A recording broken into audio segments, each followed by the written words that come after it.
안녕하세요, 너구리입니다. 인메이트 소시지와 맛있닭 스테이크 신고 결과가 나왔습니다. 두 제품 중 하나는 문제가 없다고 합니다. 너 구리다고.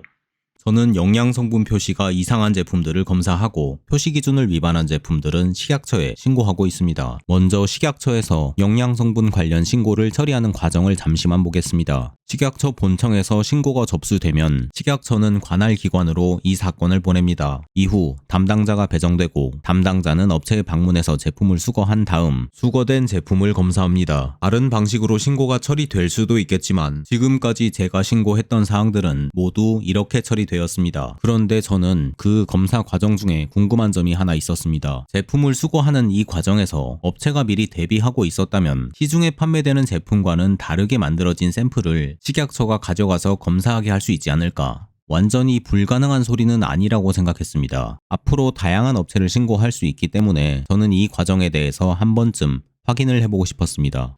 그래서 업체가 미리 대비할 수 있도록 정보를 흘려봤습니다. 베스틱 소시지 영상을 보면 아시겠지만 다음 영상에서 다룰 제품을 확인할 수 있는 내용을 일부러 영상에 포함시켰습니다. 특정한 제품의 디테일한 맛과 영양 성분을 확인할 수 있고 그 제품이 다음 영상에 나올 것이라고 말씀드렸습니다. 그 결과 영상의 댓글에서 볼 수 있는 것처럼 많은 시청자분들도 어떤 제품인지 알아차리셨습니다. 베스틱 소시지와 인메이트 소시지는 모두 랭킹닷컴의 PB 제품이기 때문에 인메이트 소시지 관계자들도 본인들의 제품이라는 것을 알 수 있었을 겁니다. 저는 거의 같은 시기에 인메이트 소시지와 맛있닭 스테이크를 식약처에 신고했습니다. 신고 이후 과정을 보면 1월 2일 베스틱 소시지 영상이 업로드되었습니다. 1월 3일 해당 제품이 판매 중지되었습니다. 이 다음부터 10일 정도 시간이 비게 됩니다. 1월 12일 식약처에서 맛있닭 스테이크를 수거했고 1월 13일 인메이트 소시지가 수거되었습니다. 그리고 얼마 전 식약처에서 조사 결과가 나왔습니다. 두 가지 제품 중에 한 제품은 영양 성분에 대한 논란이 생길 것을 알 수 있었고 다른 한 제품은 알 수 없었습니다. 결과가 어떻게 나왔을까요?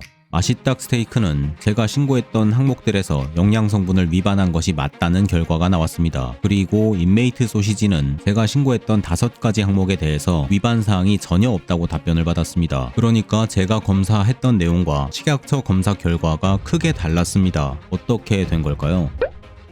이런 일이 벌어질 수 있는 경우의 수를 생각해보면 크게 3가지 정도를 떠올릴 수 있습니다. 1번, 제가 실시했던 검사가 잘못되었거나 2번, 식약처의 검사 결과가 잘못되었거나 3번, 제가 검사한 제품과 식약처가 검사한 제품이 다른 제품이었을 경우 이렇게 3가지 케이스로 나누어서 살펴보겠습니다.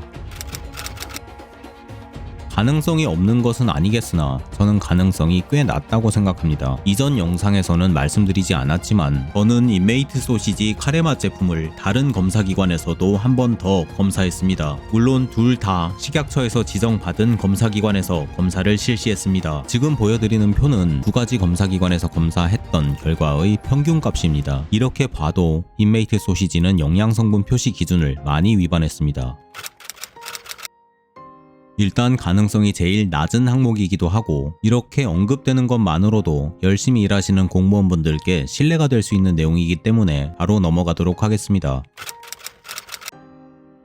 저는 개인적으로 3번의 가능성이 높다고 생각합니다. 개인적으로 이상하다고 생각하는 부분들을 말씀드려 보겠습니다. 여러분도 한번 같이 생각해 보시면 좋을 것 같습니다.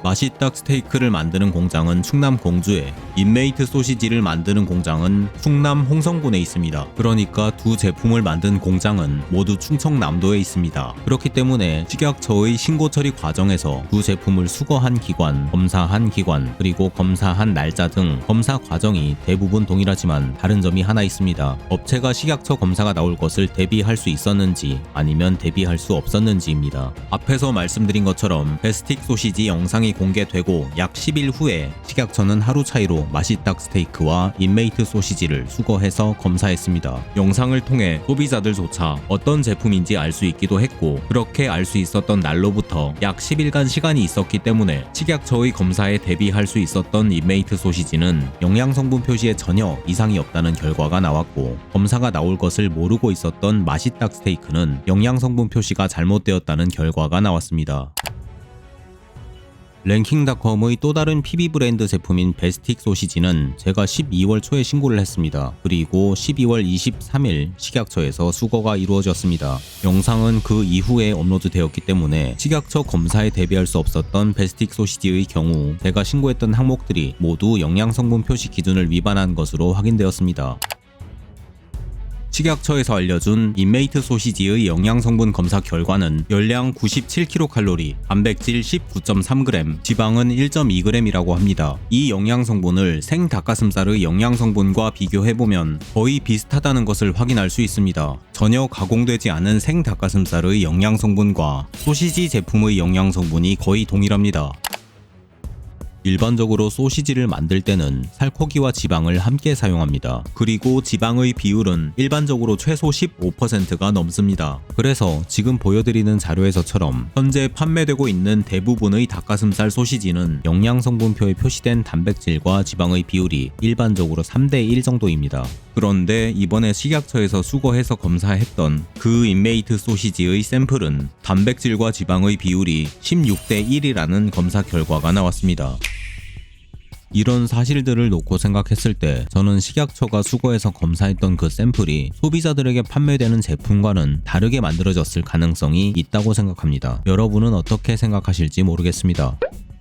일단 오늘은 제가 신고했던 사항들에 대해 내용을 전달드렸습니다. 제 기준에서는 이해가 되지 않는 부분들이 있었습니다. 개인적인 바람인데 이런 신고가 있을 경우 식약처가 제조사에서 제품을 수거하는 것과는 별개로 현재 소비자들에게 유통되고 있는 제품도 일부 수거해서 검사를 하면 더 좋지 않을까 하고 조심스럽게 생각해 봅니다. 그리고 댓글을 보고 알게 된 사실인데 랭킹닷컴 측에 항의를 하면서 가끔 심한 말을 하시는 분들이 있다고 합니다. 이런 일이 생긴 데에는 제 지분이 없지는 않기 때문에 주제넘지만 말씀을 드리게 되었습니다. 사실 고객 응대하시는 분들은 회사의 방침과 정책에 따를 수밖에 없을 겁니다. 그러니 화가 나더라도 그분들께 심한 말을 하는 일은 되도록이면 없었으면 좋겠습니다. 물론 지금 영상을 보시는 분들이 그랬다는 얘기는 절대 아닙니다. 오해 없었으면 좋겠습니다. 현재 식약처에 5개 제품에 대해서 신고를 해놓은 상황입니다. 진행 상황을 보면서 영상 만들어서 올리도록 하겠습니다.